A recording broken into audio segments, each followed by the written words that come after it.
नमस्कार दोस्तों, आज का हमारा शीर्षक है शांति की अनंत यात्रा।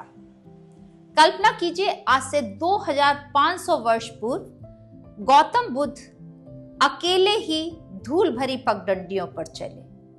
उनके पास न सेना थी, न प्रचार प्रसार की सामग्री थी, न कोई वाहन था जो उस समय चलते थे, रथ या घोड़ा, कुछ नहीं। वो नंगे पैर ही चले और जनता के बीच पहुंचे।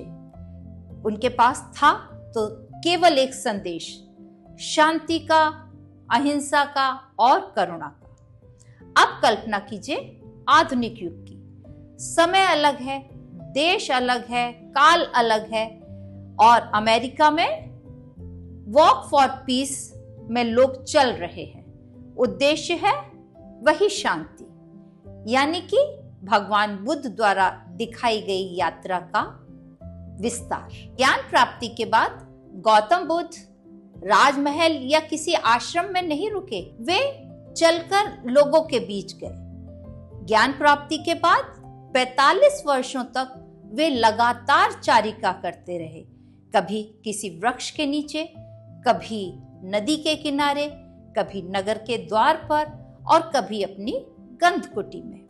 उन्होंने लोगों को सुना, फिर समझाया। यही उनकी थी संवाद शैली। उन्होंने लोगों को कहानियों के माध्यम से, किसी कथा के माध्यम से उनको सुना और फिर उनको समझाया। सदियों बाद आज दुनिया बदल चुकी है।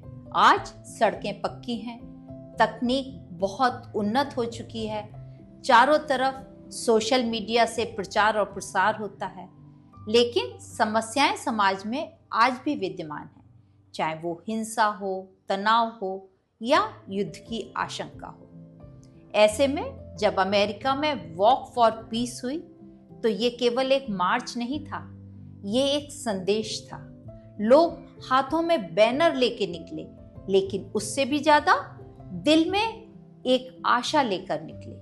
वे जनता के बीच गए, उनके बीच रुके, उनसे बात की, उनको सुना और इस निष्कर्ष पर पहुंचे, शांति संभव है। यदि हम ध्यान से देखें तो समय बदला, भाषा बदली, देश बदला, काल बदला, पर बुद्ध की शिक्षाएं आज भी प्रासंगिक हैं। उस समय भगवान बुद्ध लोगों के बीच गए और शांति, करुणा, अहिंसा की शिक्षा दी।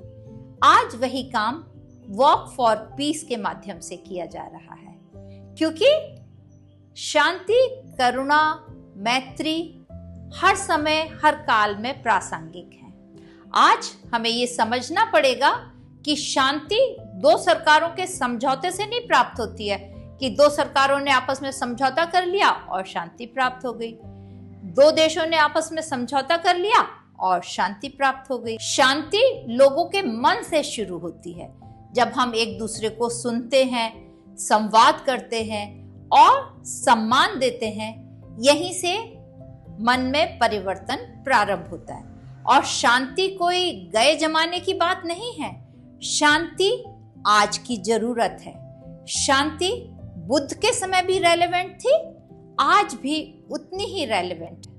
निष्कर्ष के रूप में हम कह सकते हैं, भगवान बुद्ध की चारिका से लेकर अमेरिका में आयोजित वॉक फॉर पीस तक ये यात्रा रुकी नहीं है।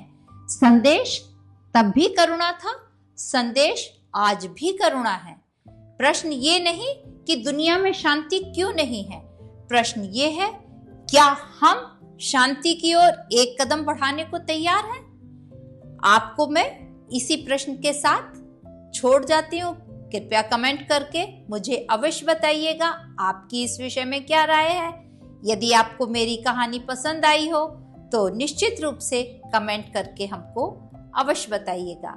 यदि मेरे चैनल पर नए हैं तो मेरे चैनल को सब्सक्राइब कर लीजिए और हाँ, बेल आइकन अवश्य दबा दीजिए। अंत तक हमारे साथ बने रहने के लिए आप सबका बहुत बहुत धन्यवाद। Thank you.